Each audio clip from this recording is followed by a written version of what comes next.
Vysielame naživo z web supportu.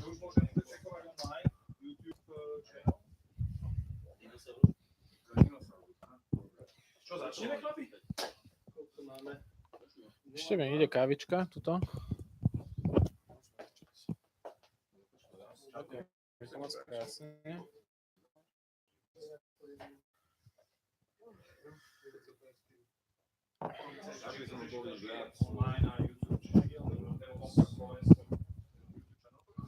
We are reporting now live from Web Support Slovakia, Bratislava.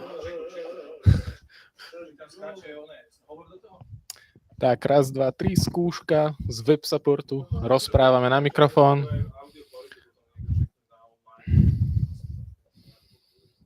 Dobre, poď to odštartovať. Ideme na to. YouTube a DevOps Slovensko. To nájdeš. A slúchatka, či to je akože dobrá kvalita. Koľko máme? Čas? 6:03. No, dajme 2 minútky ešte, jasne. No, prišiel Havo. Havo, poď niečo do mikrofónu.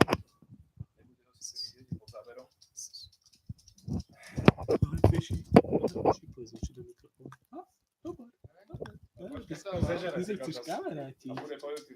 Že chceš kamarátiť. Posledný zvuk bude. Koniec prenosu, jasne. Tak toto bol začiatok a zároveň koniec prenosu. Aspoň čo sa týka audia. Je to počuť? Tá default je nízko, ale kvalitný by mal byť to audio. Tak, so we are about to start in a couple of minutes with our next DevOps Meetup Slovakia. Je tam delay, ja počujem sa. No?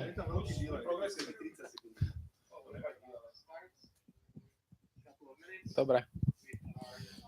Je tam dobrá kvalita. Niečo dobré to bude. Malo by to byť heterónny kvalitný celkom, keď je to pripnuté. Je to v pohode? Dobre. Tak čo? 2 minútky prešli? Máme 0,5? 4, dobre.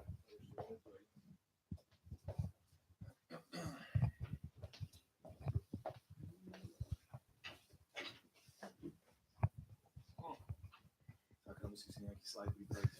Budem ukazovať tie vole, akože... Čo, minule to už ma hovoril, že nejaký taký prvý slide treba mať, akože s logom. Áno, taký čakací. Meetup. No, DevOps. Čakací slide. Daj mi to na chvíľočku.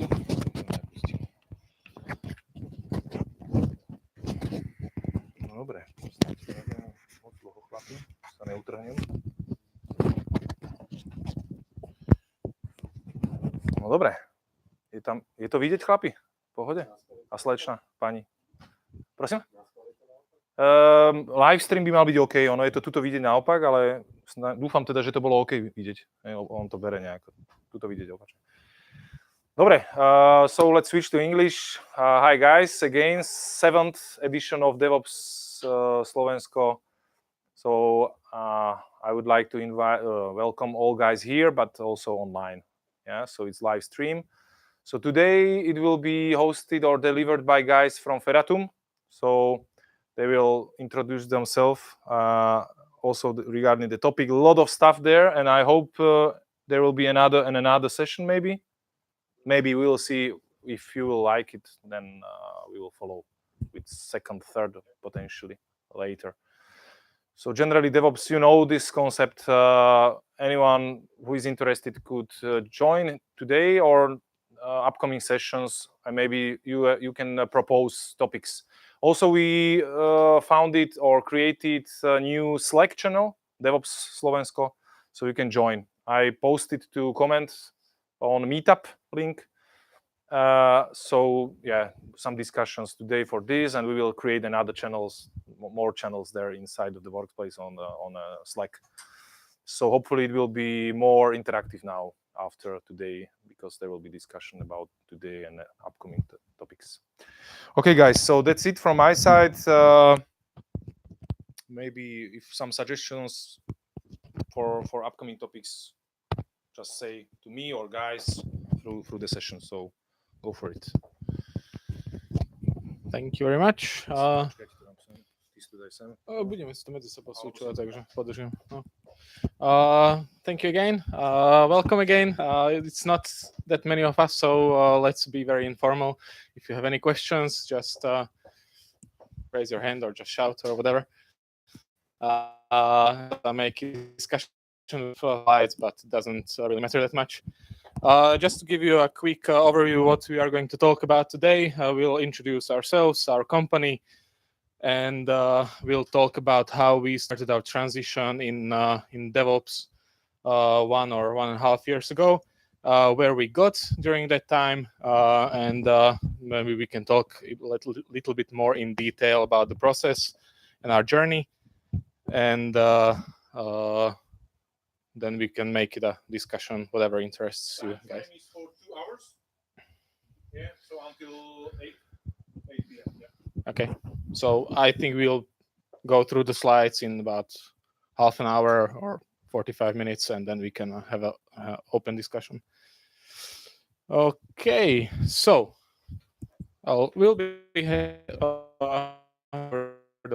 phone. Oh. Okay. Yeah, thanks. So usually when companies start with DevOps, they think, should it be a team? Should it be just a philosophy, or the whole company should work that way? Well, the latter is correct, but of course you need to start somehow. So we started a team, but it's most like a working group. The three of us were assigned to start this Docker transformation in the company, how everything should work, and with iteration after iteration, make things more automated and more DevOpsy, I would say. The two guys, David and Ján, are more from development, for the development world, and myself, I'm a former admin, and this is how we all started. Ján is a solution architect right now at the company. Also a Wing Chun master. Don't pick a fight with him. We usually don't fight with him. And David is also a solution architect who is a DevOps evangelist, and he knows Agile quite well, I would say. And this is my humble self, Kristian. Hi, guys. And I'm from, as I said, from admin and infrastructure part. And I was making sure the stuff that we design and will run on something. So I think we can go further, guys.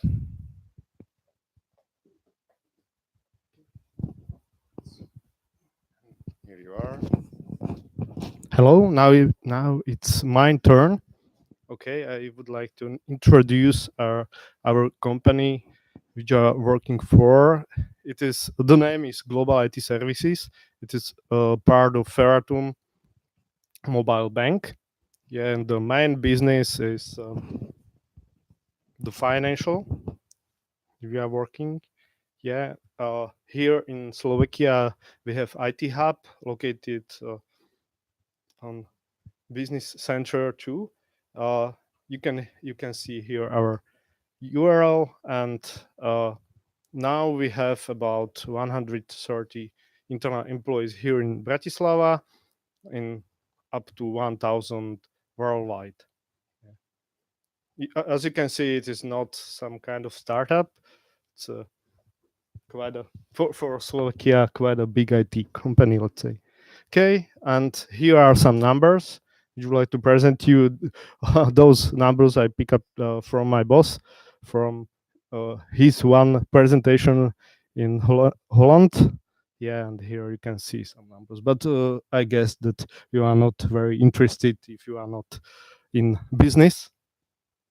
Okay. Right. Let's go further. Or here is some kind of special thing. Can you tell us something about this special? Well, the whole transformation to DevOps started with the idea to have a new platform based on microservices. But before the time of gods and people, there was another world where we had big services. Basically, our company consisted of, they had like three, let's say, huge applications, which were the core of our business. And their deployment was quite slow. The releases took quite long, and the quality was it was good, but it took time. It took time to have fast deployments, to go out with new releases.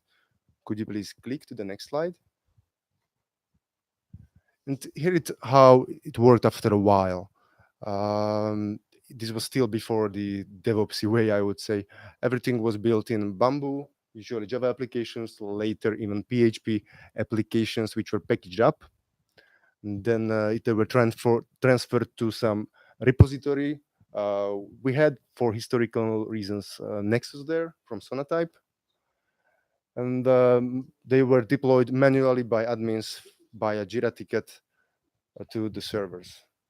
And you received a Jira ticket with an AR file, you downloaded it as an admin, then you copied it where you were supposed to and manually deployed it to the web application, to JBoss in this case. Yeah, you can go on. Society which comes to the rescue. That's my turn. Okay. Yeah, maybe I would like to go back for a while.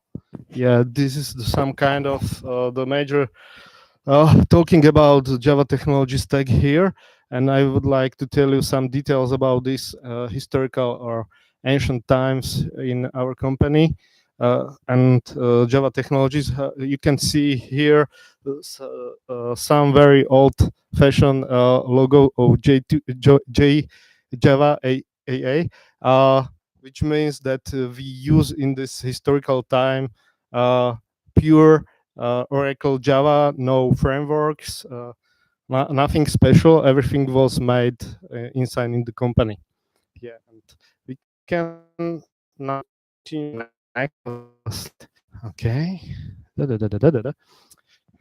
Yes, in the quarter two of 2017, we started with Smart IT. Yuhu, how said Homer Simpson. What does it mean? Yeah, we decided to create modern microservice-based architecture. Yeah, which will be based on containerization, orchestration, unified REST API,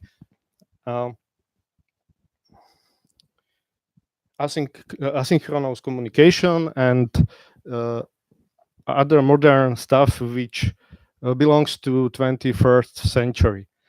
Yeah. Okay, and this is the result now. After 12 months, we have started production of microservice implemented in Java, Scala, TypeScript in 75 containers, about 60 pods, which are running, which are deployed and running in OpenShift containerization platform. Yeah, the overall number of running pods is 600 plus. Okay, and here is one funny number. This is not very important for our presentation, but this is the overall status which we have now. Okay, now it's Kristian turn. Yeah, and here is the infrastructure system architecture which we built up. Yeah, this is your.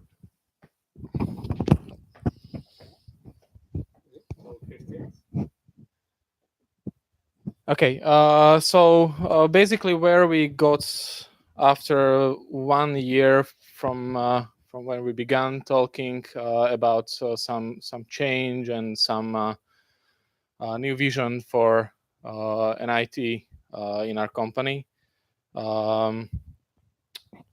We were beginning with the very static stack which we showed at the beginning. and we were able to transform the whole way how we work, how our teams work, how the applications are being tested, deployed, and to my own surprise, after 1 year, we had 75 microservices deployed in production. The whole stack began transforming very very naturally, as the guys needed, as developers had some expectations, as we designed the whole infrastructure, and as the requirements were coming in and our vision was expanding, we were adding more and more technologies and tools which helped us to get where we wanted. So basically, to have over 600 pods running and have that number of applications in production, you need some monitoring, you need some tooling, you need some standardization of way how these things work, how you log stuff, how you monitor the heartbeat of the application, etc. I don't want to dive too deep in this slide. It gives you a nice overview what we use, but we'll split it up and go deeper in the next slides. Okay. So a little bit about the Java stack or the application stack.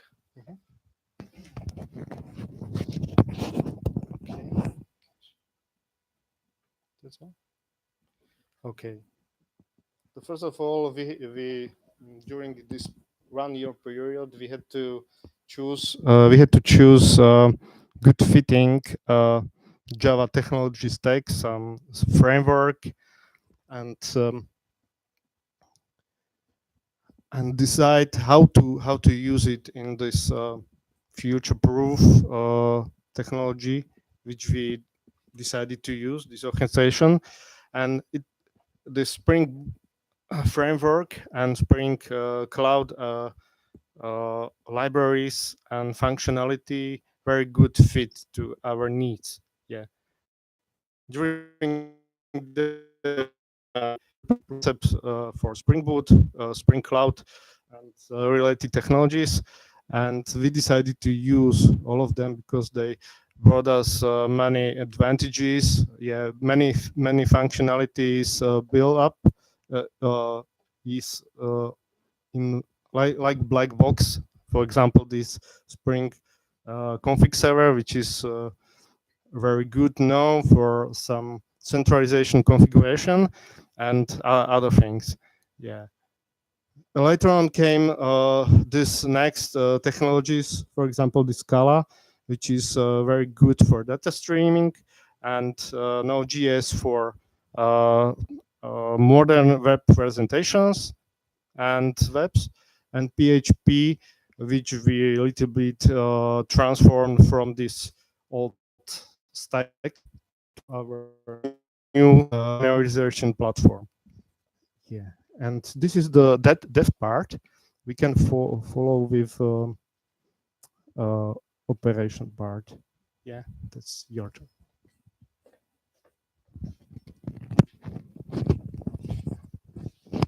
When we are creating the applications in this DevOps way, as you've seen what Ján showed, what changes is not just the operations part, that we hand over the operations part to developers. There are a bunch of things that you need to change also on the development part. The way the applications are layered, constructed, and even before you deploy it. One big thing we did is to separate configuration everywhere and to have we build only once and we deploy the same artifact everywhere because all the configuration is externalized. Also, there are other support, let's say, side containers or libraries that you have to implement into your applications so it can work the way as we intended to. But once we created the artifact and everything is there, this artifact that will go through the environment, I needed to deploy it somehow. So they came to me with the first container and they told me, Kristian, go deploy it. So, okay, how do we do it? First, we try to just re-Ansible deploy Docker containers to the server environments. And to my surprise, this was the most stable way how to run this whole thing. But once there was more than 5 or 6 microservices, it became quite and well, it's harder to manage because we have lots of moving parts. And also you cannot just deploy, let's say 10 microservices to 2 servers and it will run. It will run into one point.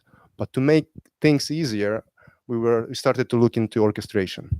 So I don't have to decide on which virtual host will be the container running, on which port I will be exposing, and so on. So I needed some orchestration with a service registry. That's when I looked into Docker Swarm. We tried it and we decided not to go forward with it. Back in the day when we started, there were a few issues with Swarm still. Maybe now it's okay. I didn't look into it, but we needed some working orchestration, so we moved to Kubernetes. At the time, just to make a note, the Kubernetes wasn't the clear winner of the market. So we were experimenting. Yeah, with the hope that maybe we will pay a support for it. We needed a solution where maybe we can have external support for. So we decided for the distribution of Kubernetes from Red Hat. It's called OpenShift. But first with the open source version, with the origin. And this worked quite well. We have it now.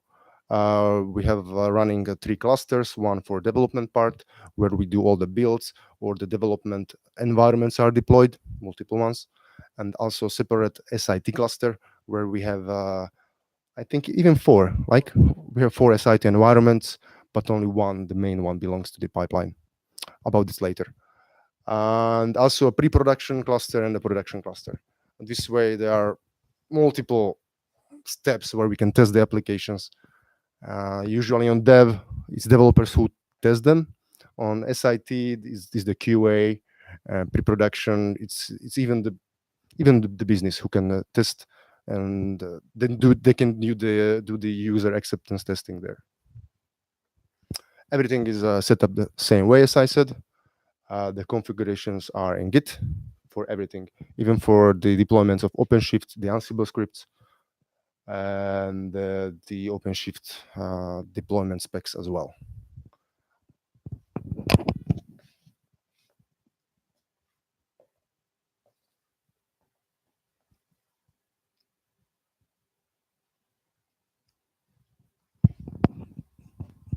Thank you. Okay, so now that we have some development stack, we have either a Java application or PHP application or Node.js application. We have some environments we can run these applications on. We need to make sure that these applications are ready to being run on such an environment.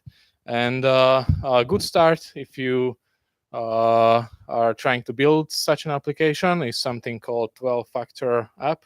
Who knows this term? Yeah, a couple of people. Yeah, it's a very good start with some good practices.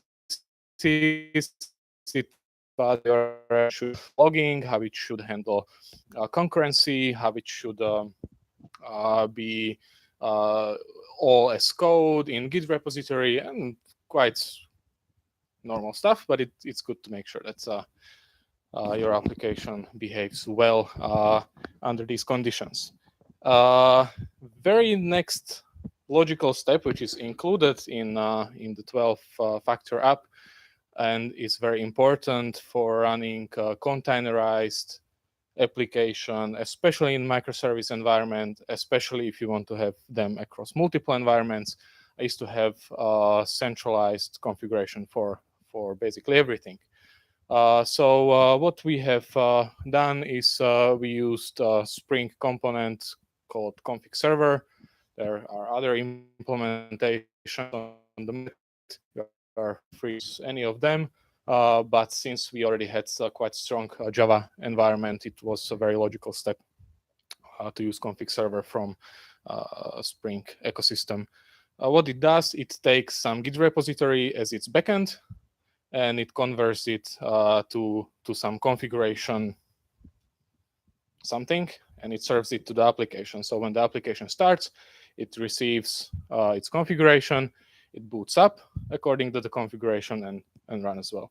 There are some very nice features. If you want to have configuration being changed during the runtime, you can have Kafka on the backend telling the application, hey, there is some configuration change here.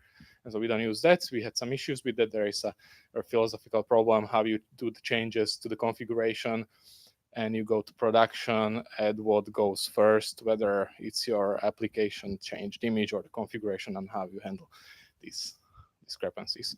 But it's very crucial component in our architecture. Another one very closely related to this is logging, which is again described by 12-factor app, which basically says that your applications should just emit streams of logs. It shouldn't be handling some files on how to rotate the files or whatever, just emit the logs. We do this 2 ways. We emit the logs to std out, so the developers can nicely see it on the console.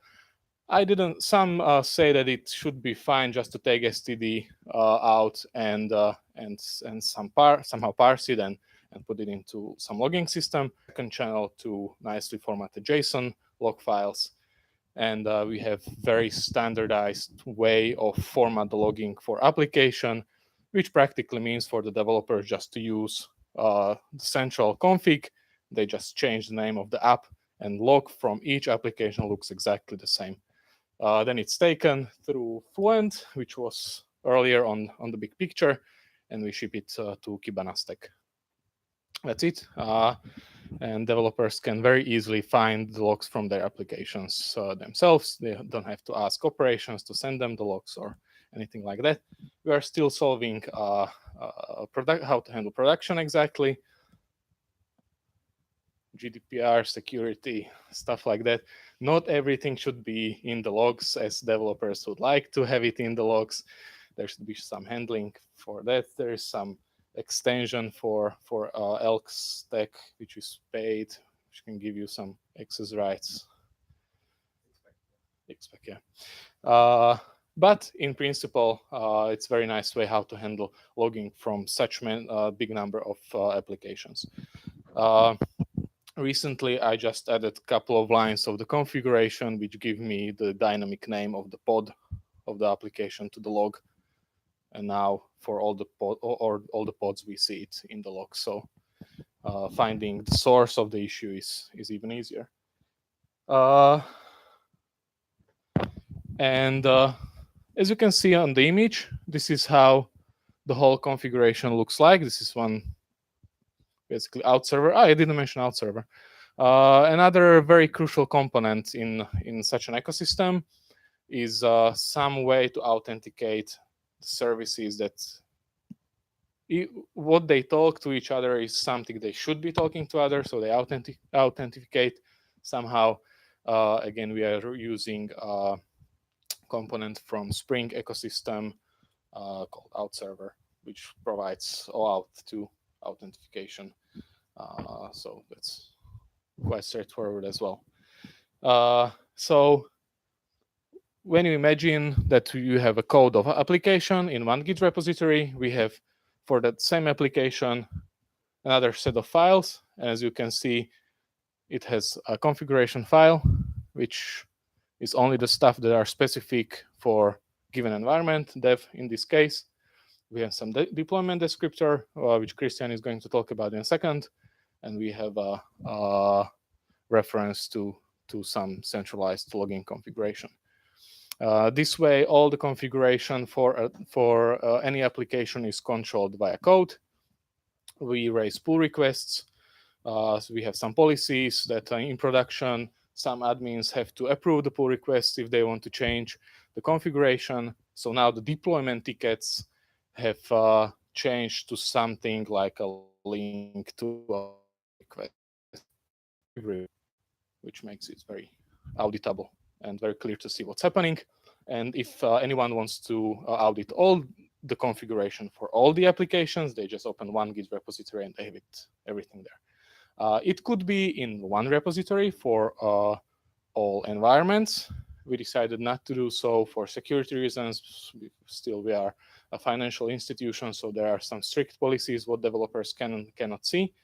But some other teams that we were talking to are doing it in a branch way. So we have a branch for each environment in the configuration repository. That's another way to do it. Okay, Kristian will talk about the deployment descriptor and how we handle sensitive data. Yeah, one of the files in the manifests of the deployments, there are usually 3 objects. One is defining the deployment itself, how many pods should be running of that application, which image it should be running, also some environment that you need to set in the container when it starts up. Also, the service object is there, which is basically a service registry. I can call it in the OpenShift. It tracks all the pods that are executed from that deployment. Maybe question: are you familiar with the Kubernetes? Who is familiar with Kubernetes? Okay, so pod services, maybe quick run.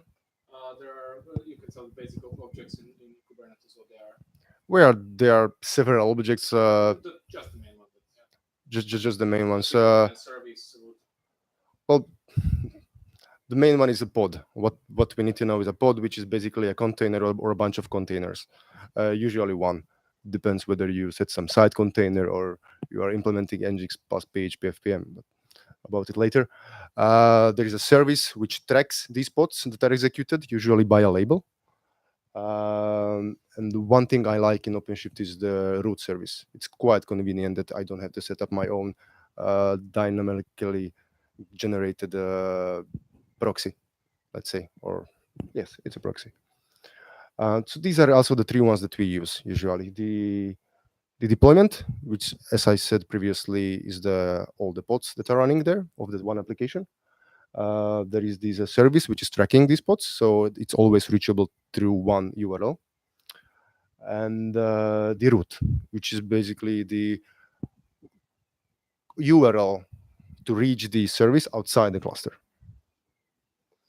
All these things are changed by the developers, even for development, for SIT, for production. The same way, each environment has its own repository. The only difference is that in pre-prod and prod, somebody has to approve your pull request. In the dev and the SIT, they can do it themselves. It's just merged. When it's merged, it's deployed. The same in prod. Only somebody has to approve. This way we can fit it to any company process that's needed. If they want, they can have deployment tickets to each environment.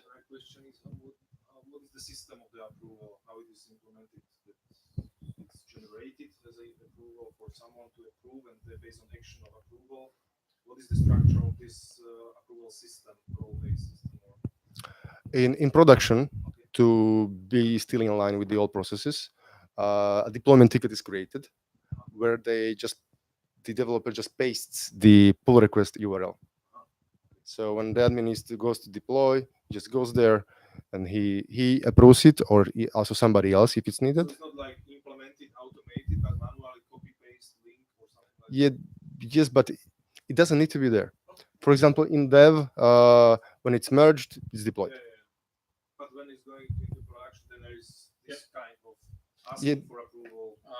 Historically, we have something called CAB. CABS is Change Advisory Board. Yeah. So it's basically some people sitting together and coordinating whether version of something and something and something can be deployed at some time. We want to get rid of it. We already plans how to get rid of the whole process of approval, how to make it all automated. It's less a technical challenge than a human challenge. It's lots of layers in the company that's like to have some ways of control, etc., etc. Yes. So even the Jira ticket could have been generated automatically from the pull request. I don't see why spend an effort on it. We are going to get rid of it anyways. It will just happen.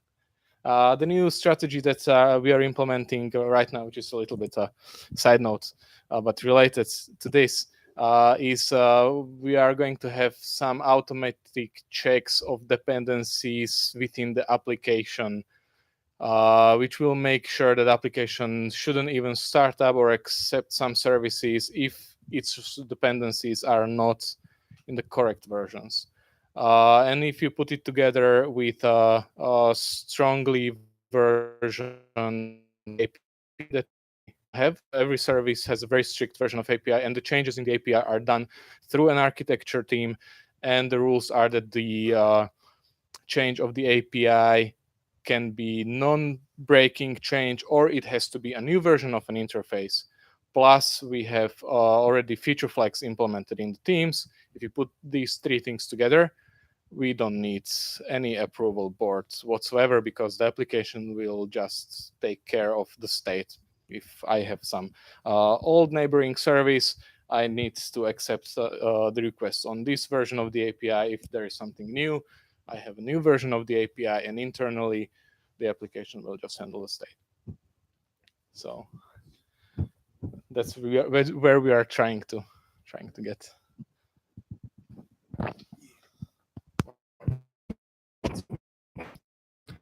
You think about the configuration, the URL to the database, the URLs to some dependencies, and so on, other environment-specific stuff.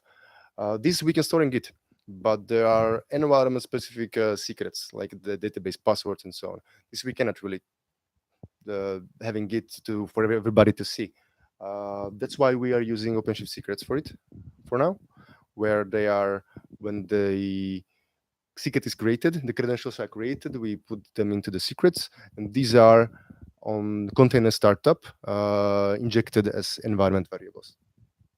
That's why we can see, even in the configuration of application dev YAML, some environment variables, and their values are just set when the container starts up for each environment.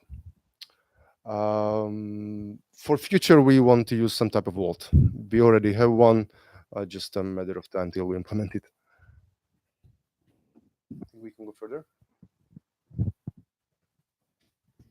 Okay, thank you. Okay, so a little bit about our build pipeline. I'll just go ahead with the animations.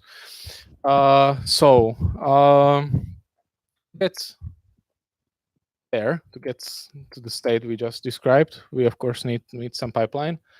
For historical reasons, we are using Bamboo Server. They're asking why. It came way ahead. I came to the company. It's a quite nice piece of software. It has very nice UI. You can use your mouse and build your pipeline if that's something you would like to do. Of course, as soon as I came to the company, we were already talking very quickly about changing this. We had some attempts, if you know Atlassian Bamboo Server, they are trying to implement some pipelines as code. No more comment. So we are currently switching to Jenkins. It's way more than proof of concept now. We are running first services through there. Because Jenkins give us an option to have everything as code. And that's one of our goals that we have, to have everything as code, infrastructure as code, pipeline as code. Everything should be in version control. Yes? Yes, we are using our environment as we have it. So we are running Jenkins inside OpenShift as another container. It's provisioning for itself new containers as it needs for running the build jobs, deploy jobs, whatever jobs it has. We haven't managed to run Steve jobs yet. We can try to do that as well. And it allows us to build the pipeline as we want it.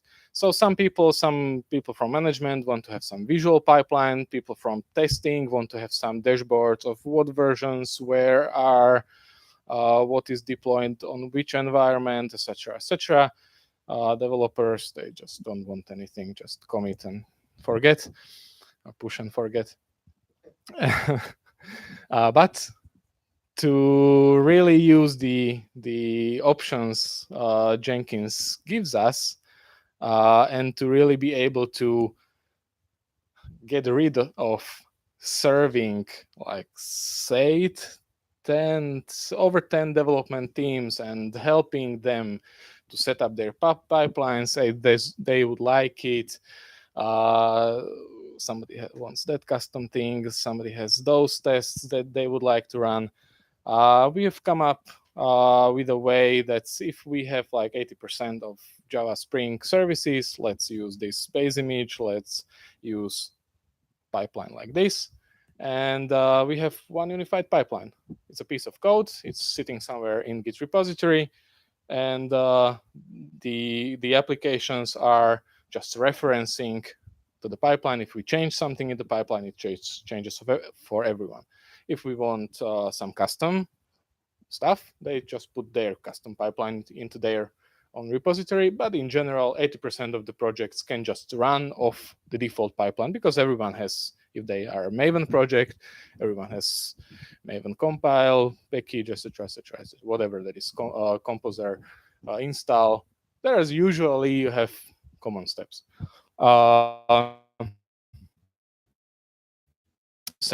Which is always Docker image. We wanted to have some common versioning. We are using semantic versioning, very easy, simple, with our own definition what goes after the last dot. So we have some build snapshots and Java-ish like terminology, but it doesn't really matter.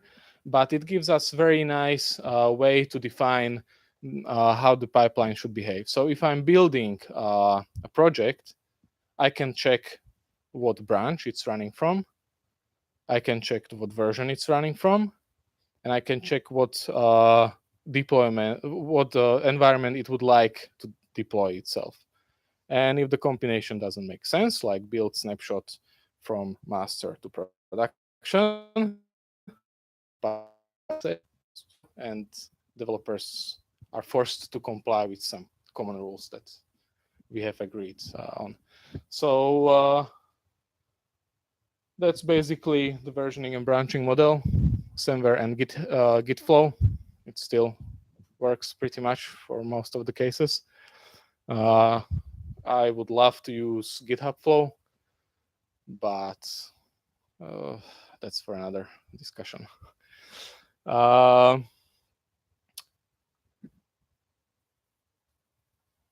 yeah, I talked about some tooling we have around that. It's some internal products of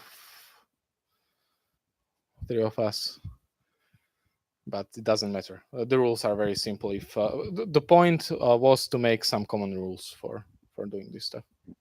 Okay. Artifact repository. Who talks about artifact repository? I'll go quickly through that.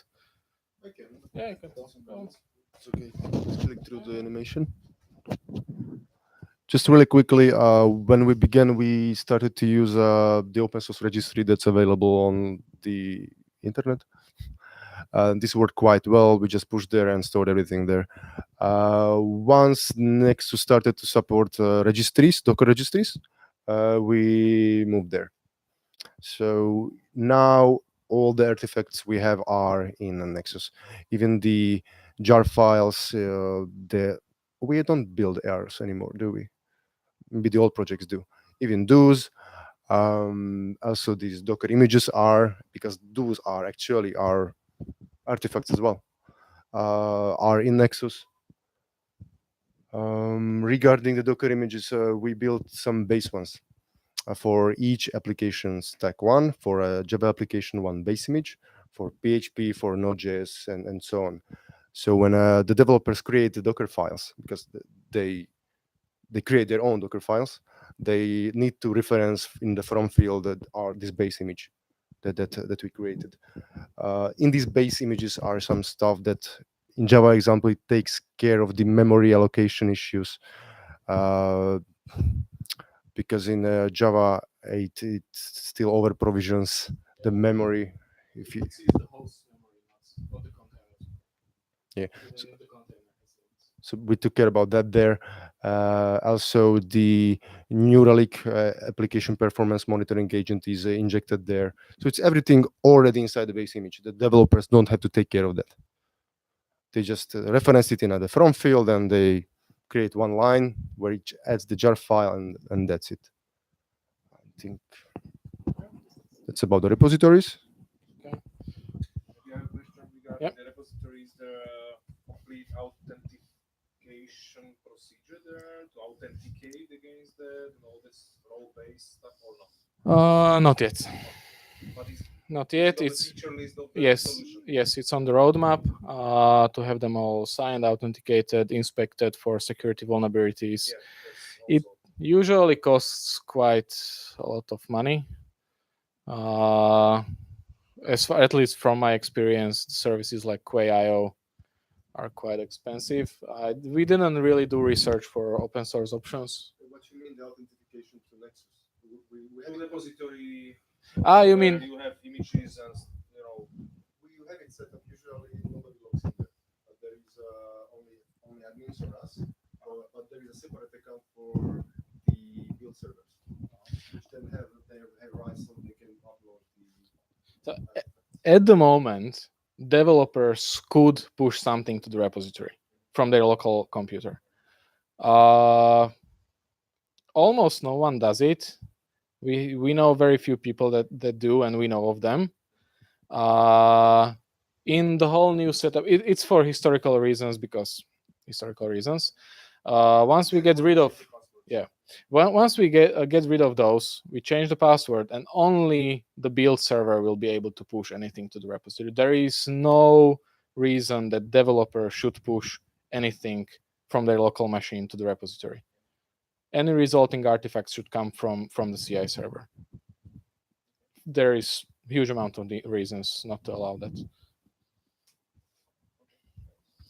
I don't want to talk really much about this. So we use the main point: communication. In teams, services, there are sub-teams in the teams. The communication is crucial. There is lots of moving parts. The teams need to synchronize, and that's one of the biggest challenges of architecture like this.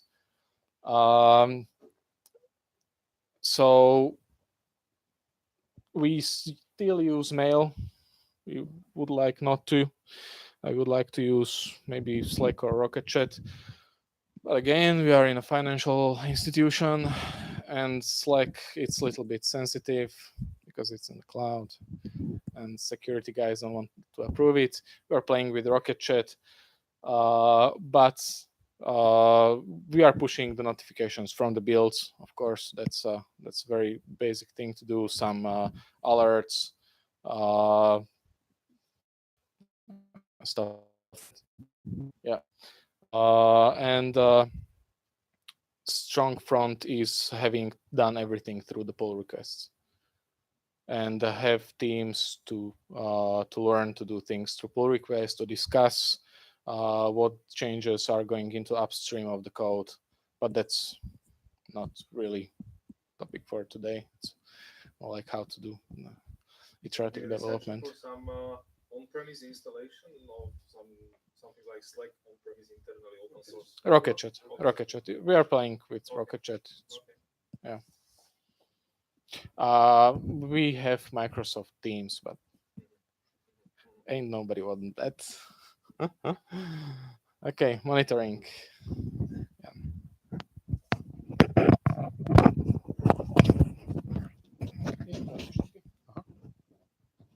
Okay. Monitoring. Very important in this microservice architecture is monitoring. As you can see here, we have all those things here. This green one is a Spring Boot admin server.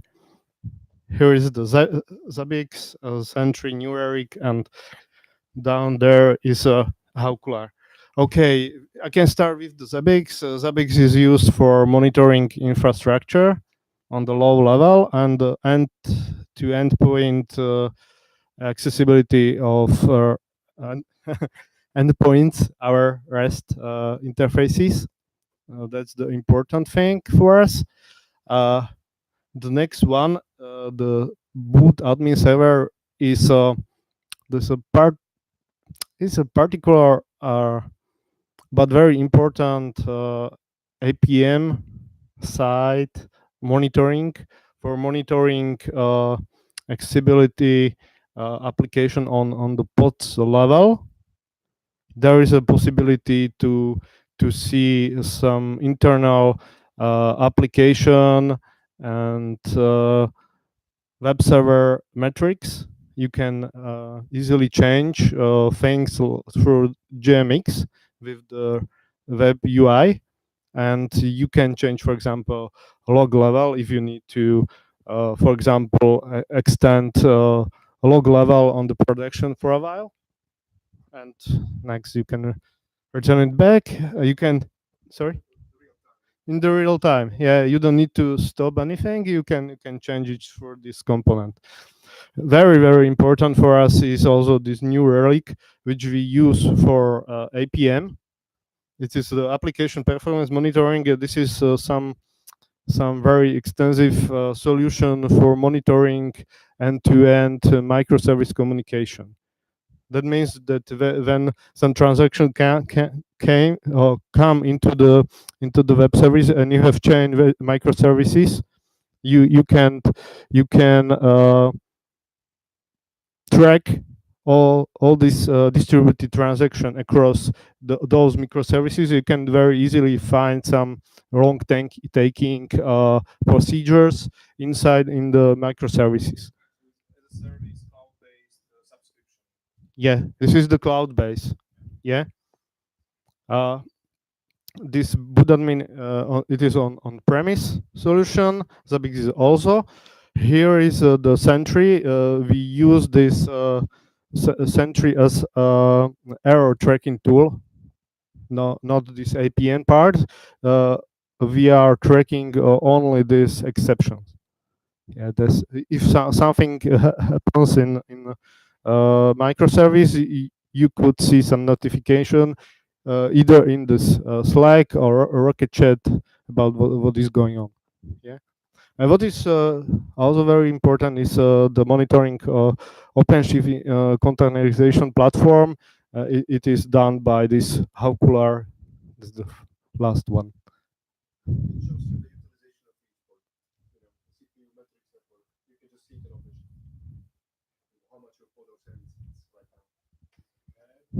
Yeah.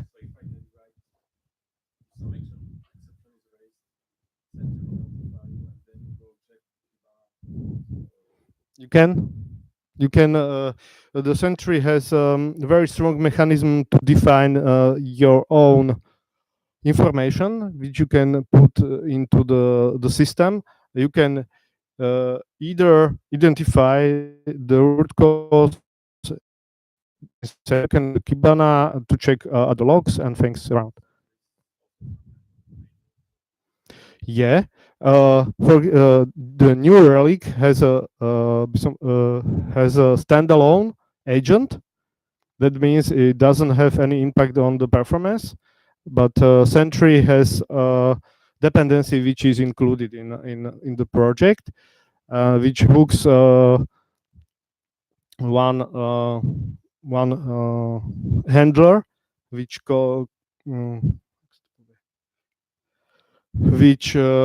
can take all this exception which you didn't manage inside in the code. Yeah, or you can write special code and you can push your own information into the Sentry. Yeah.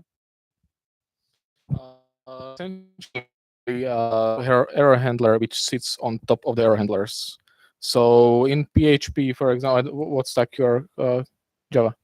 Okay, so in Java, it will catch exceptions that weren't caught at all, so runtime exceptions.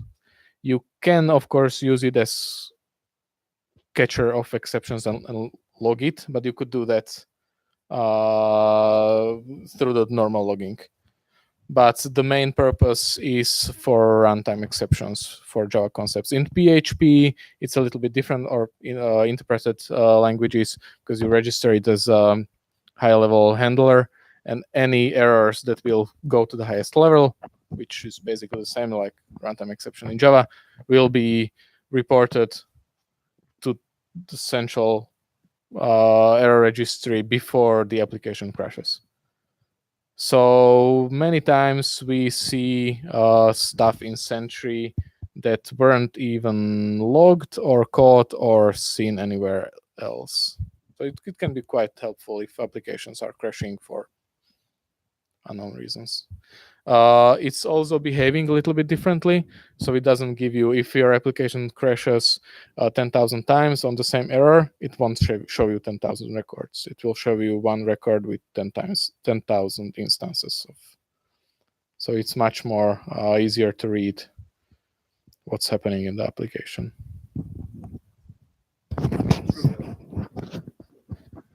Okay. The next point, benefits.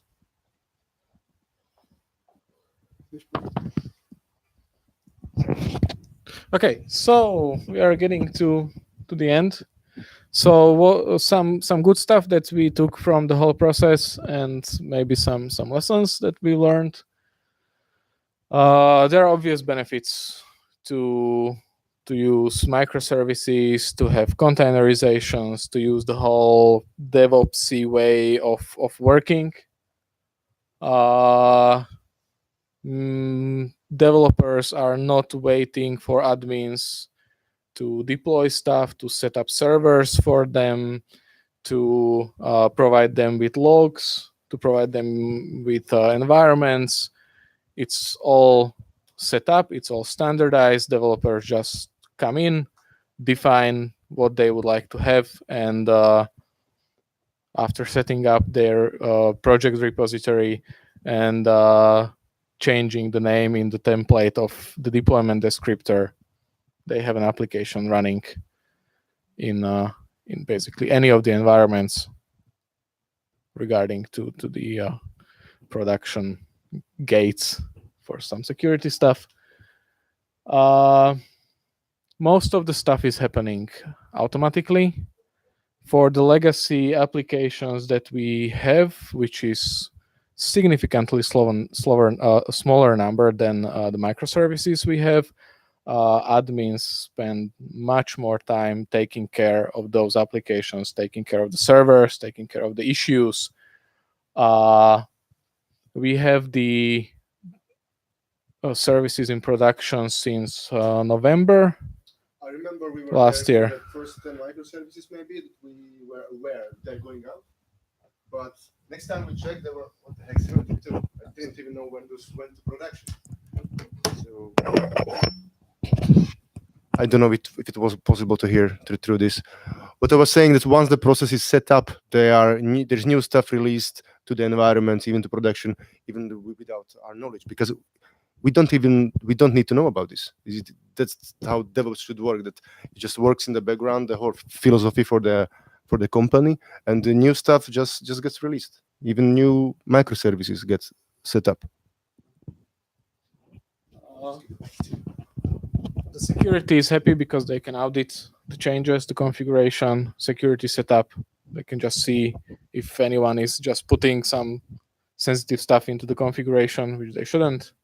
So that got removed very quickly after some developers attempted to put secrets into Git directly. We had to move one of the services to a standard server because it's some legacy application, I would say, and it's not supported for container.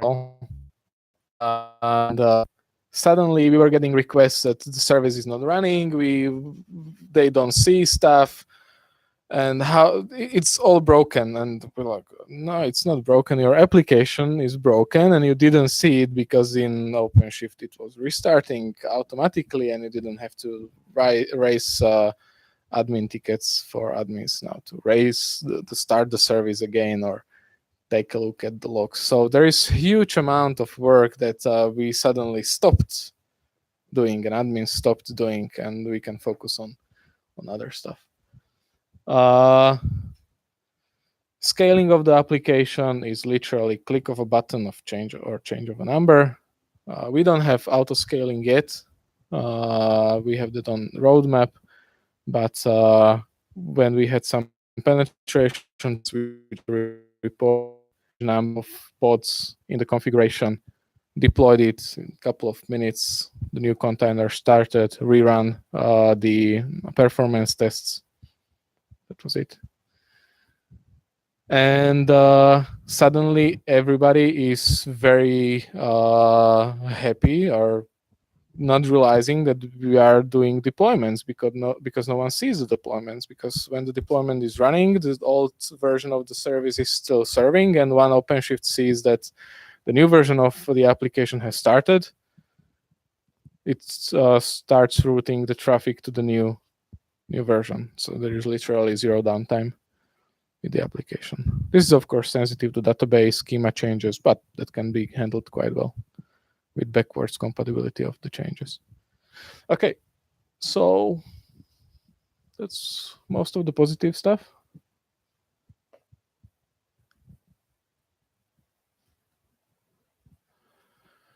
Of course, there are some difficulties with the whole setup, or some stuff that needs to be identified. So the application need to be written a little bit differently. They need to be as stateless as possible.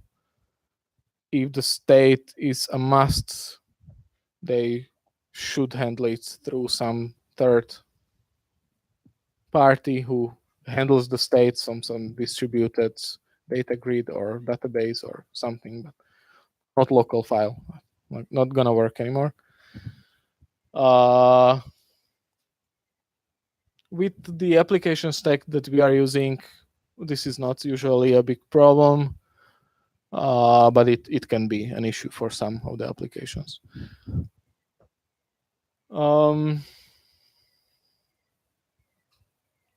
Monitoring is very important. It's lots of moving parts talking to each other. So that's very critical to see what's happening. One of the last things that we still don't see properly is, for example, transactions through Kafka.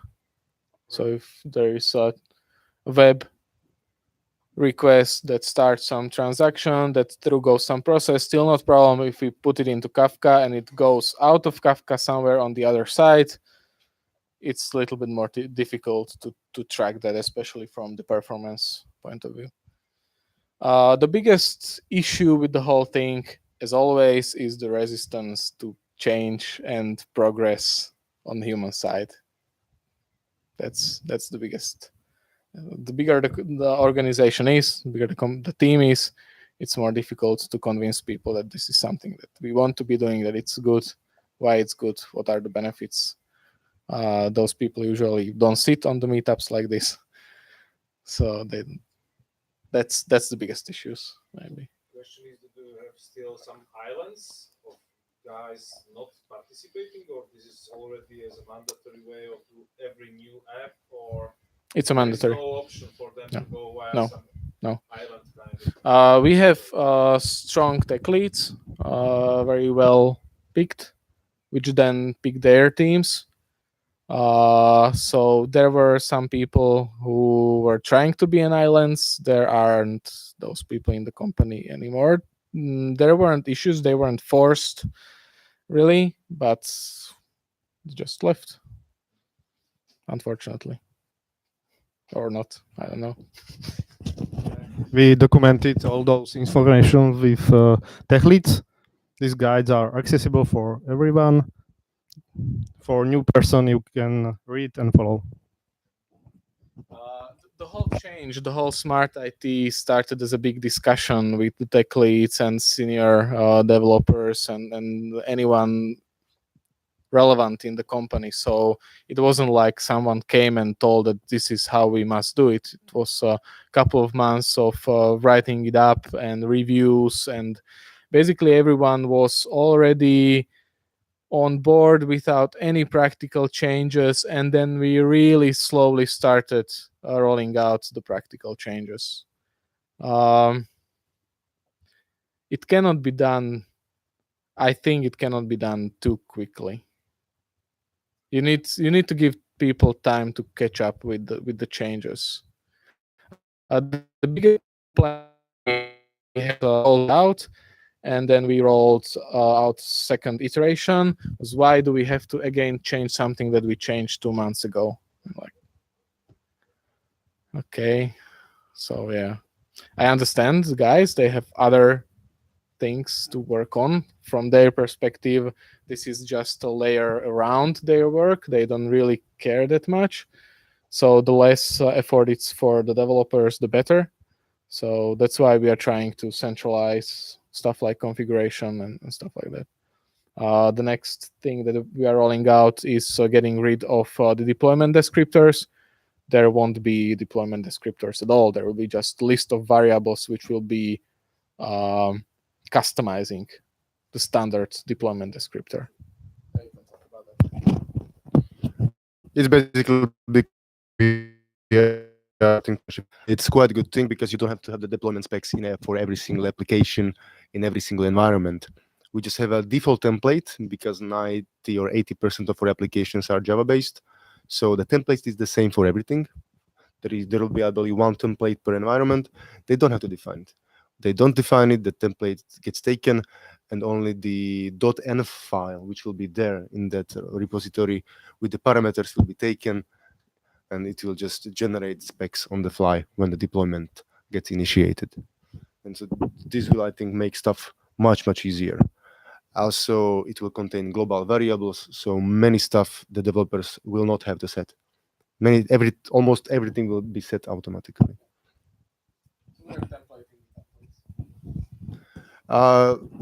Did you mention there is a resources part?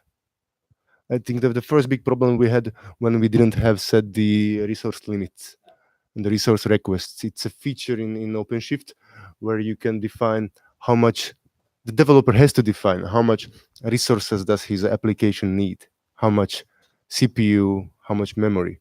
And also the other thing is the limits that it can take maximally. So these things is good to use. It's good to set because otherwise we got a quite overloaded cluster. There were loads I didn't see before, and I've seen high loads of CPU utilization anywhere. And there were many iterations of the changes. As you hear, even right now we have some new ideas which we are implementing already, which we want to implement as soon as possible, or maybe when we get to it. Regarding deployment of OpenShift is running on-premise as a open source version. Yeah. Yes. And it's running on the hypervisor level. We have two environments: the development and the test environments, the OpenShift clusters.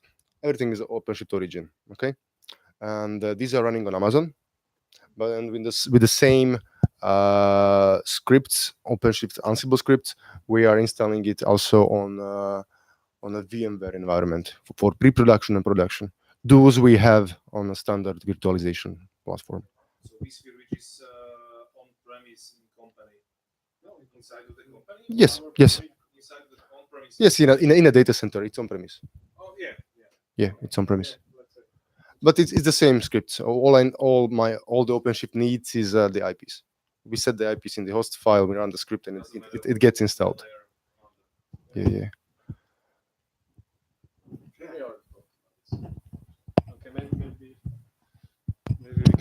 Okay, maybe we can continue with things which we are now here in progress.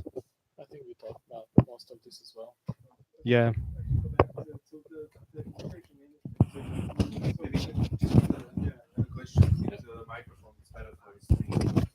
Yes, one question I wanted to ask about earlier was the configuration management. So you mentioned that you have a service that goes out to get why did you choose that over just config maps? Storing the config in Git that way and then pushing it in to Kubernetes as a config map.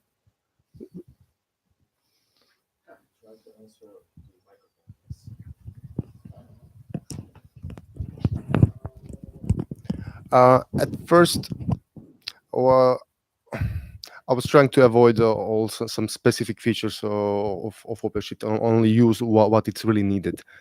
For config maps, we would have already needed to set up templates, and we didn't really have time to look into it. But in the new setup, we already use config maps. So for some stuff, there is config maps, and for some stuff, the configuration gets downloaded through this config server from the Git repository of the configs. But the source is the same.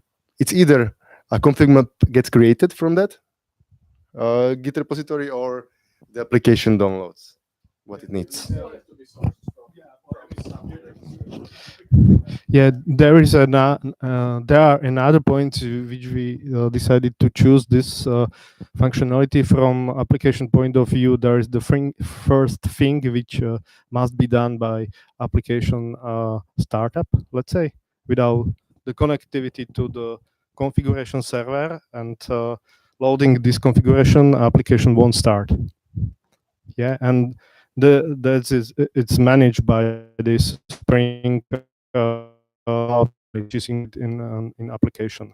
Yeah, there is special flag that application cannot start without loading the environment specific configuration, and config server does more functionality, not only to serve. Yeah, for example, for YAML file, there is the special functionality, linter functionality, or how can we call it? Yeah, there is the linting. If you have something wrong in your YAML file, it will fail, and your application will fail.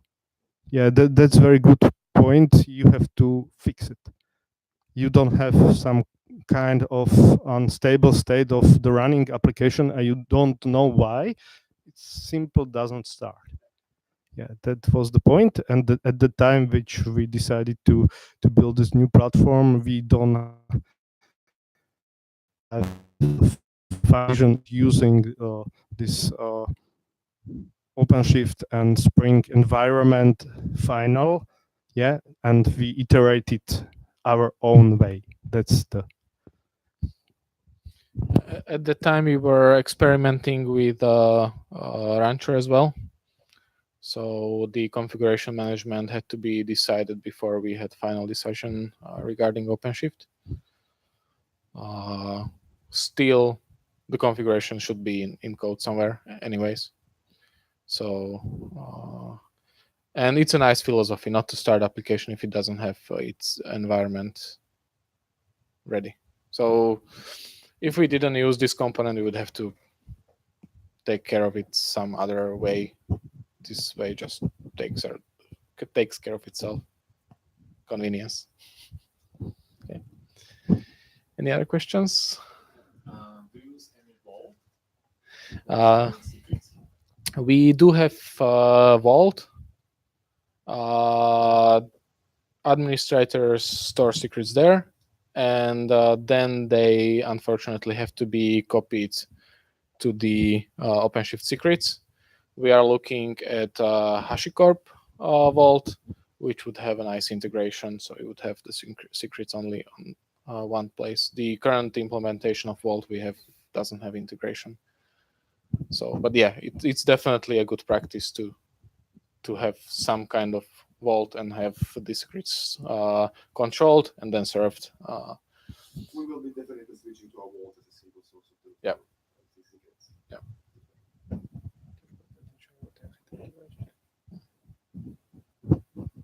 I have one.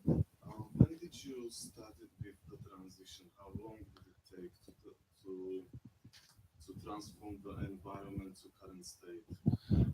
So the whole process took 1 year to the state where we are. So We started second quarter last year with the Smart IT blueprint. So it was maybe 1 month or 2 months of discussion and documentation and stuff like that. Last year, July, we started. In July, we started implementing stuff. In July, when I came, the Smart IT blueprint was 90% finished, as I recall. And in July, we started prototyping first stuff. We had like 5 services in production after 3 months. So in November, we had several services in production.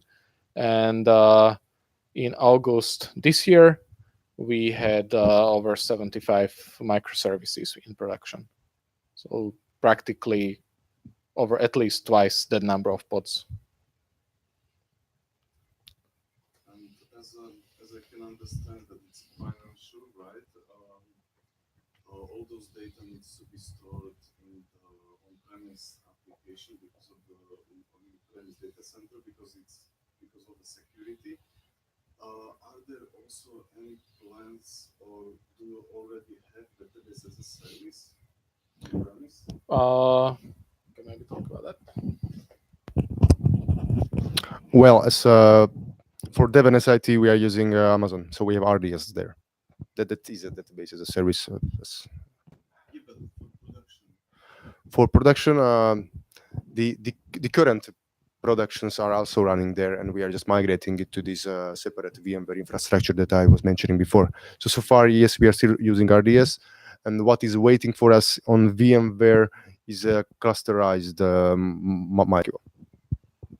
and security department didn't have any problem with that? With the on-premise, no, and with the Amazon part, so far they would like to have it, of course, on-premise, but this is the way we could go as fast as possible out.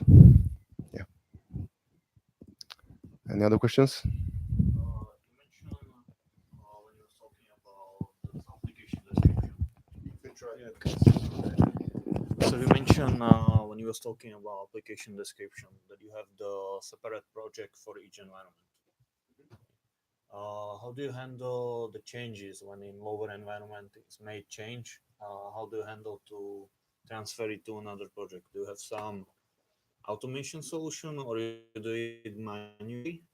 And we go for a different project instead of branching per environment.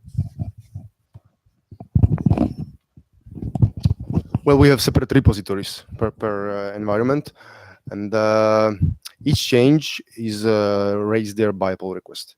You know, the guys create a new branch, they do the changes there, usually just for their own microservice, and there is a pull request, it gets an approval or doesn't, and it gets merged to that environment. It doesn't matter which one.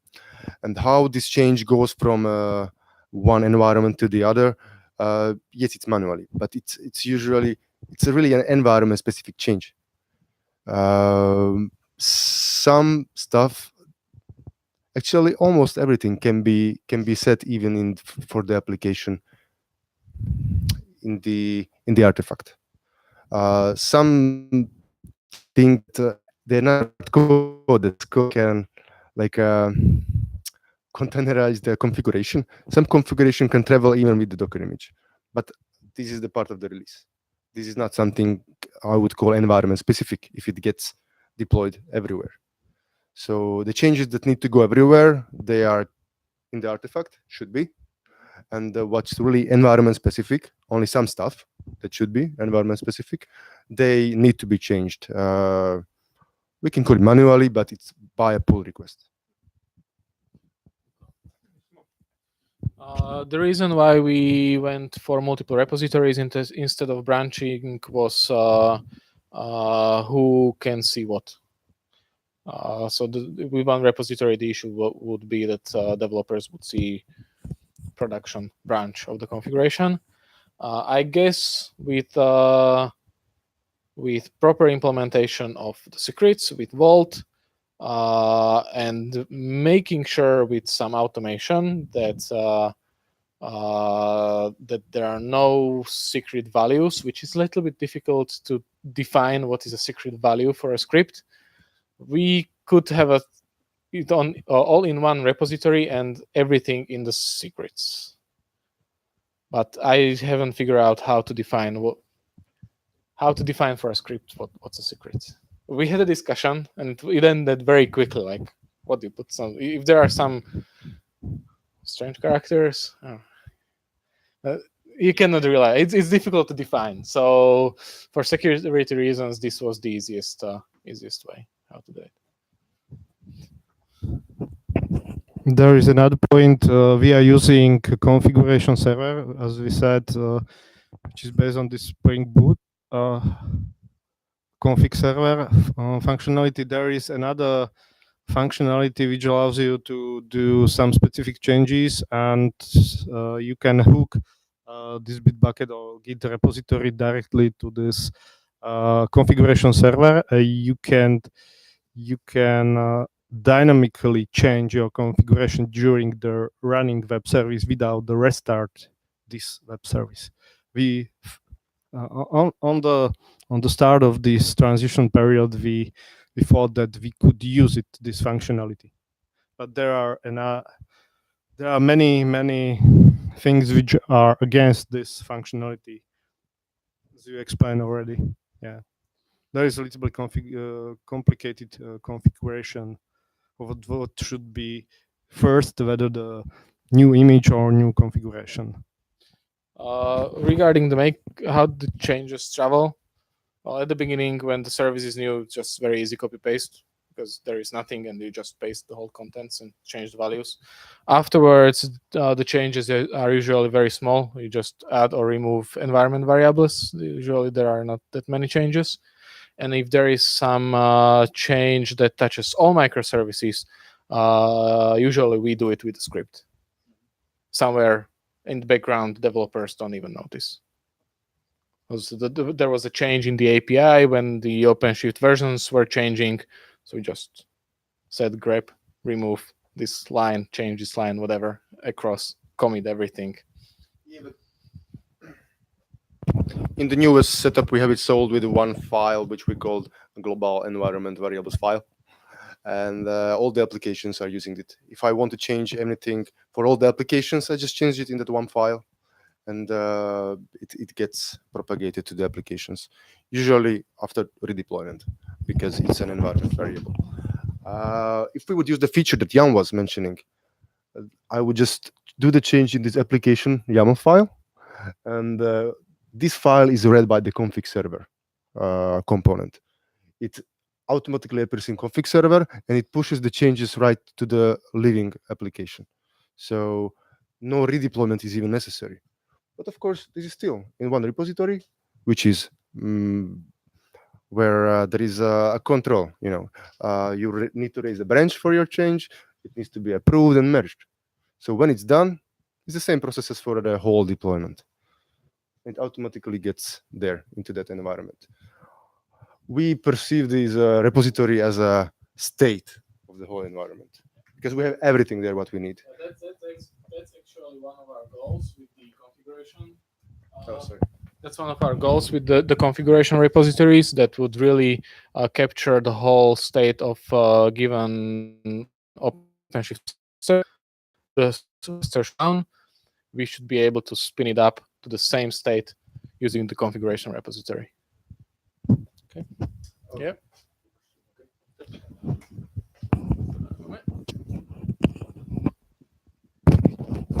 And what about configuration properties for middleware services? Do you have, for example, Nginx running in the dev environment, Nginx running in production? And how do you handle environment-specific configuration for these kind of services? Do you store them also here? And how do you load them before the Nginx starts, for example?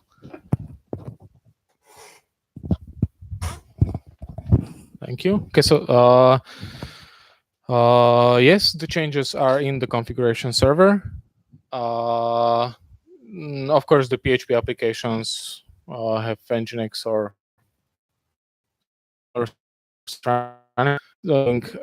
inside the containers. So the PHP applications usually have multiple containers in a pod.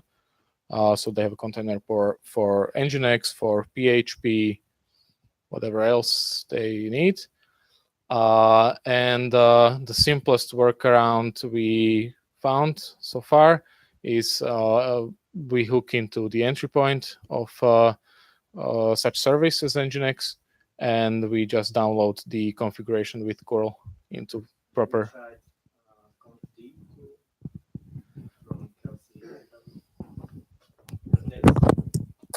Okay, I don't need that one.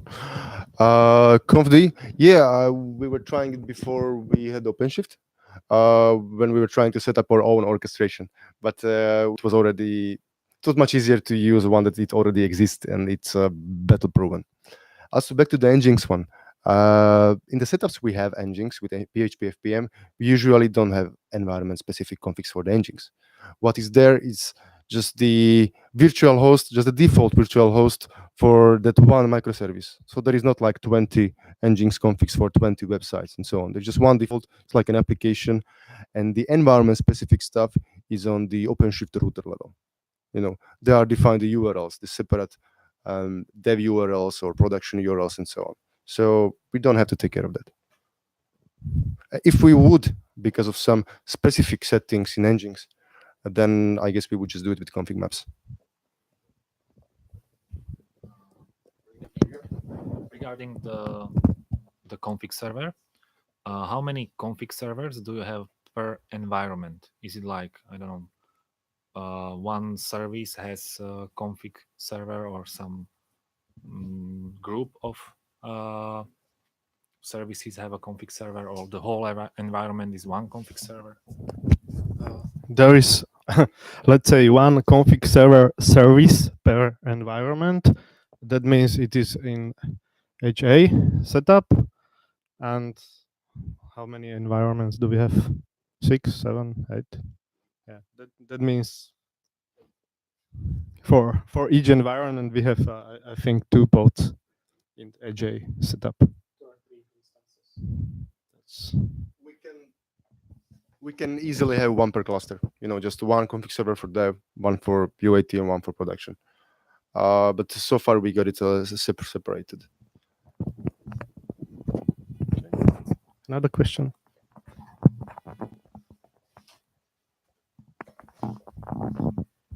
And one question regarding pipelines, because you mentioned that you have, if I understand it correctly, you have somewhere centralized templates for pipelines, and then teams can reference the pipeline, and therefore the pipelines are unified. Can you describe how it works, how they reference the template, where the template is stored, and so on? Some more details about that?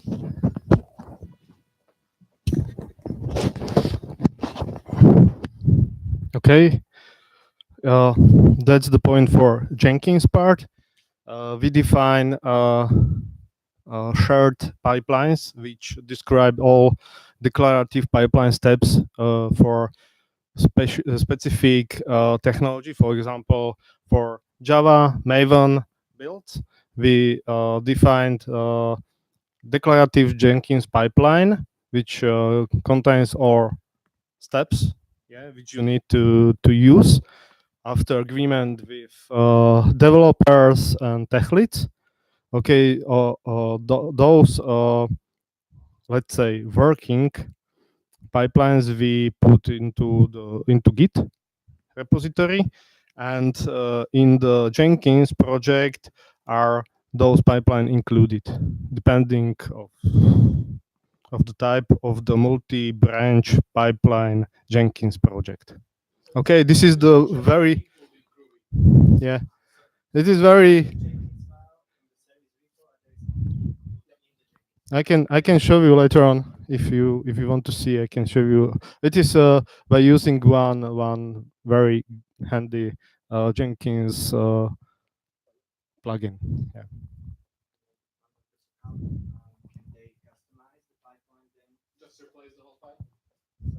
And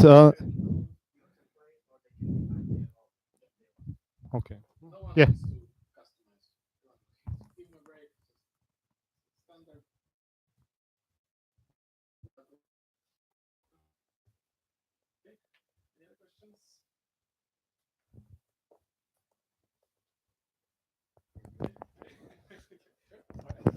mention it. So, but the deployment artifact, your Docker image. So is it when you have an update to that? Is that specified in one of these files here, or is that is part of the configuration service, or is that a separate? Or do you separate the definition of the binary from the definition of the environment configuration? There is a reference to a specific image in the deployment specs file. And when the build finishes, it will trigger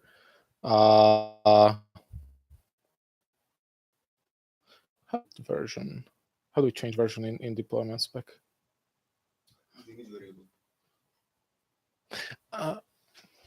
Yeah. Okay, so there is a image variable coming through the build, originating from somewhere, either a .env file or POM XML or whatever.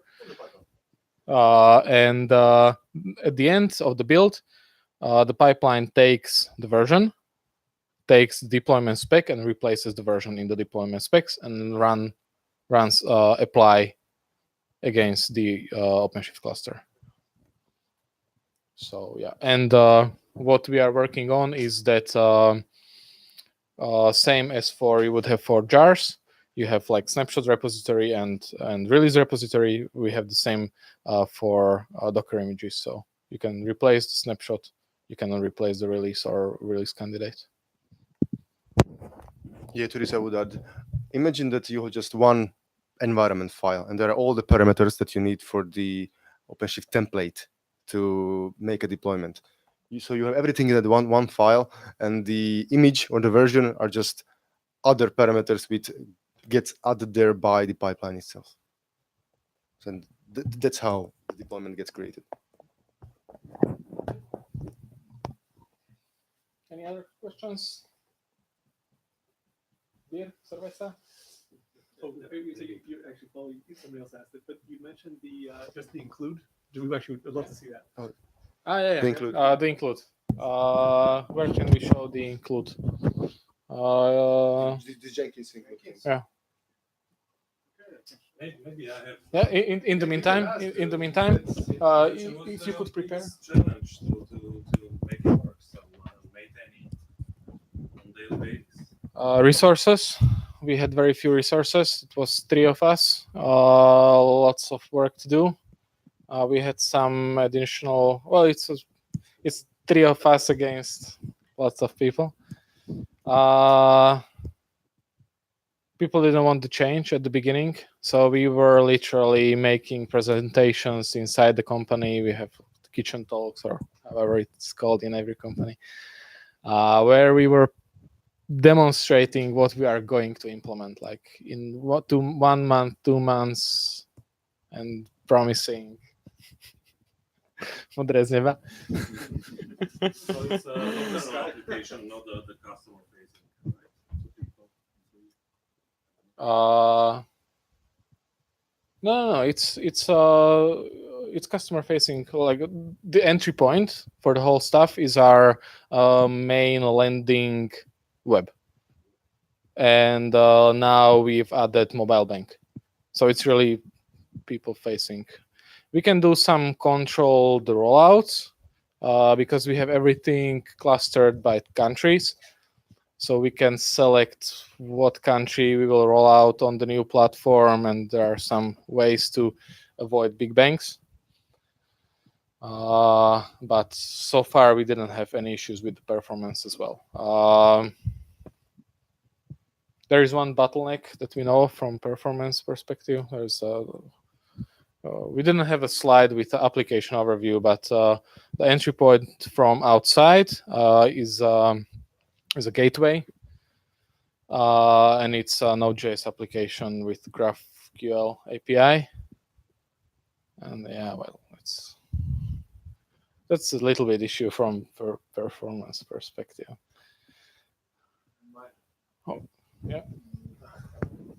Additional question to this would be if there was some manager level sponsoring company which were pushing for this, or only you were pushing, or there were a guy in as a owners or board of the company in some, I don't know, Finland, or where is your company originally, which was pushing for this as a policy. Let's go this way, and then he was supporting you to force it or to spread it, let's say, or you were the guys to spread it, and guy owner or who was there on the board just say yes, this looks okay and let's go for it, or what was the Okay, so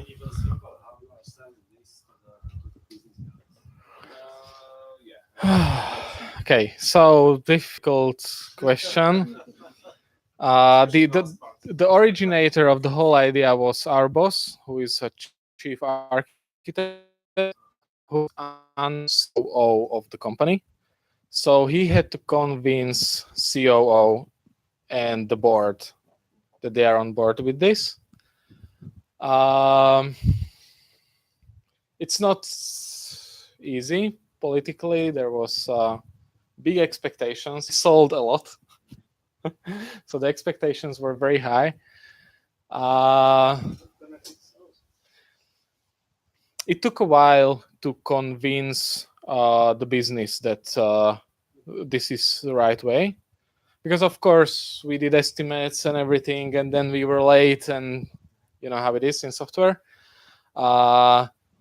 But we had several demos. Like, we are not doing a clean agile or anything, but we had some iterations and some demos to store, and they saw the speed of a change that was very, very much selling. That not even because we were still late with the delivery, but during the delivery they changed some requirements, and they saw how fast the change was implemented without any complaints from admins, from infra teams. It just happened.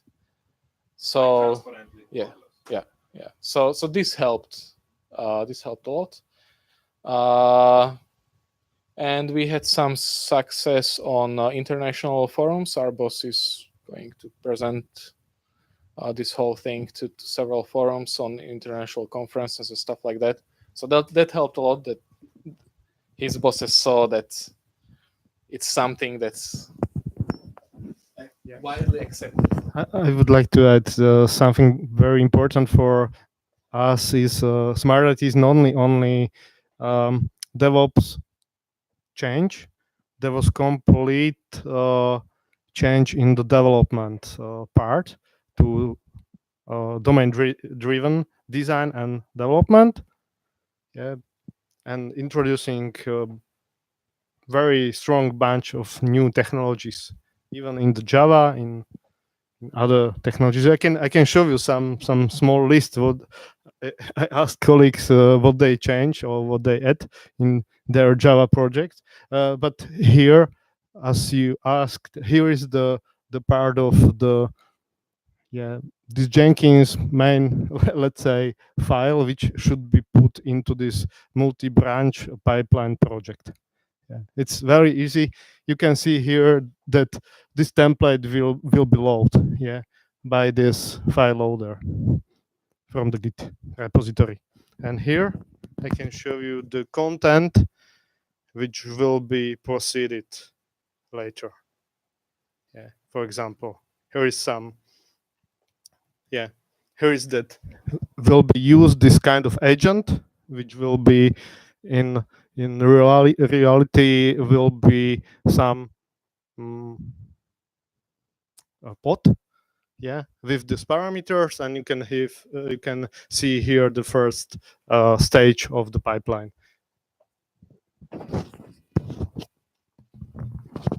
I was just asking the head of admins a week or two back that did you have any problems with this new platform? Like, no, why? Like, because we have like 300 services running there, if I count even non-production ones. No, like admins didn't really have to move a finger. Everything gets deployed by the process, and when the application fails, it gets restarted. It knows when it's bad, so it just rotates itself. But maybe this is one problem what I see in the future. So the developers need to take care because the service is highly available. It's always up because there are multiple pods down, and not all the time every pod fails. But somehow we will need to count like how many times a pod gets restarted and why, so we can make the service even more reliable, so more effective, I would say. This is something that developers slip into very quickly. That, oh, my application is failing. It's just going to restart. I'll have a couple of more pods running, and it will just have to keep restarting. And it looks like it's running. That's one of the dangers. To the previous questions, what also helped that at the same time developers were trying to modernize their way of work, introduce some better definition for API contracts. Yeah, we have, like I mentioned, all the APIs are defined somewhere at architecture level, and we define them in Swagger. Developers approve it, and then inside the build we have Swagger validator, which checks the actual implementation against the definition of the API, which is quite nice. And for the communication for asynchronous stuff, we run through Avro, which is again a very well-defined format, and we have version control there as well. And it was a lot of changes that developers wanted to do. And to roll them out, it would be much more difficult for them to run on the old ways, old setup, because they had to wait days for deploying something or to provision something. For smaller companies, it might not be such an issue, but usually it's like the bigger company need anything done, approved, provisioned, etc. So this was a big advantage for developers that we see, and it helped us to sell the solution internally as well.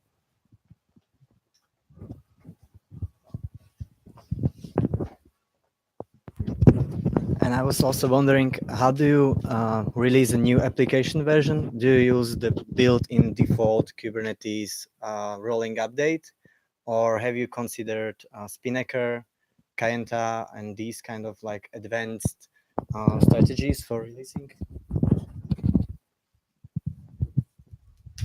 Thank you. Spinnaker is on the roadmap. I love the canary releases and dynamic routing of percentage of figure. Love. We don't need it. At the moment, there is no requirement for that. It's just rolling updates, and yeah, it works very well. We didn't even run. I expected that we will run into issues with database changes. We didn't. I don't know if not. Where Liquibase, yeah. So like for any nice framework, you have some database framework which manages database changes for you. So we are using, for JavaStack, we are using Liquibase. It works pretty well. So yeah. Did we have some big database migrations, like from version of a service? Not on the new. No. One thing that we don't have turned on, but it's a pretty low-hanging fruit, is the auto-scaling of pods. You know, it's pretty easy to set up in OpenShift or Kubernetes, and this is the next thing that we will also implement. You know, pods. Your application gets scaled up, it will be running as many pods as there is a high load. You know, there is a high load, a new pod gets started. This is really easy to set up. This is the horizontal one. The other thing is I would like to experiment with some vertical auto-scaling to changing the default, the requests and the CPU limits of the pods. This is something also on the roadmap. What about the availability of Kubernetes nodes on premise? In Amazon, yeah, maybe there is some kind of automation about auto-scaling, checking health of nodes, Kubernetes nodes. But what about on-premise? How you are checking health, scaling, multiple nodes, more nodes of Kubernetes? What if one is down, master is down, multiple scenarios? How you are covering this in production? Right now, everything is monitored through Zabbix. To have it more sophisticated, we would like to have auto scaling of workers as well. You know, if there is a high demand, too many microservices, too many pods are suddenly requested, we want to scale up a new worker by demand. Also scale it down. Right now, it's just Zabbix monitoring, and once in a while, we run some diagnostics on the clusters. We have a cluster of masters as well. No. The thing is, the setup is even right now highly available. On Amazon, we run different workers in different availability zones. And to my surprise, it didn't present any network issues so far. I mean, Amazon availability zones are quite fast links between each other. Policies regarding how the pods are spread across the workers. Well, policies. The thing is, if a worker dies, your pods get scheduled on other workers. So that's about it. You can define that your application should be spread across multiple workers. You can define it somehow. I don't. He's the expert.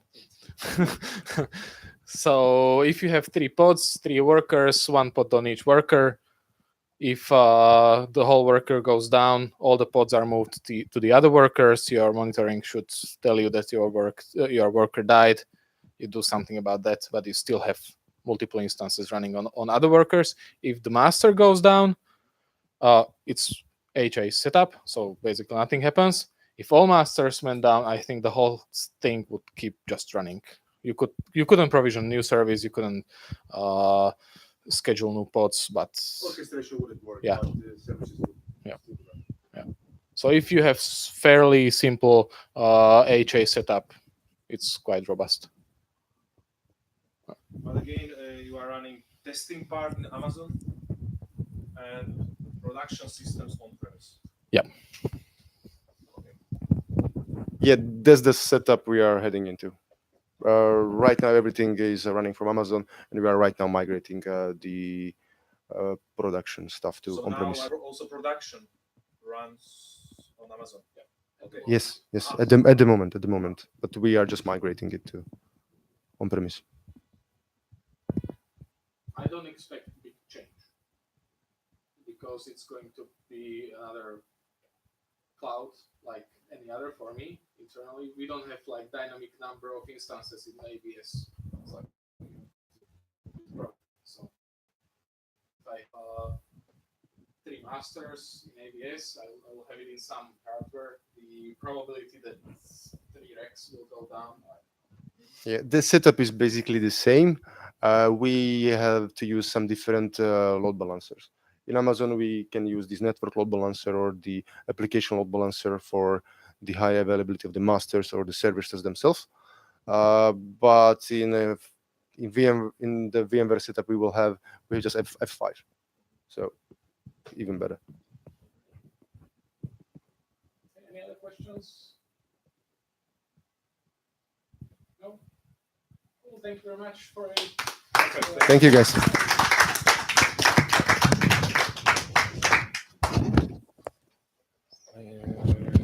So maybe, guys, I will just close it because there will be another part. So maybe you can. Depending if there's interest for some more details from any of this, we are happy to talk more about it. Yeah, Slack is founded, so you can start on So- Slack channel or on Meetup. Yeah. So of course, So Slack. if you guys are interested, we are happy to talk more. We just wanted to give some first overview of what we have. Of course, there is much more details underneath. Maybe give some us feedback and- presentation in PDF format. We can post it maybe somehow also. Yep. And most probably, if there will be no other guys submitting, maybe you will be for a second part. Maybe we'll combine. We will see. Yeah, for upcoming, maybe in December, maybe in January. I'm not sure. Yeah, maybe we can do some poll. See what Or some beer some beers. meeting Yeah. somewhere. Yeah. Like last one, no content, just beer. So again, thank you very much. It was really awesome. Thank you. Thanks.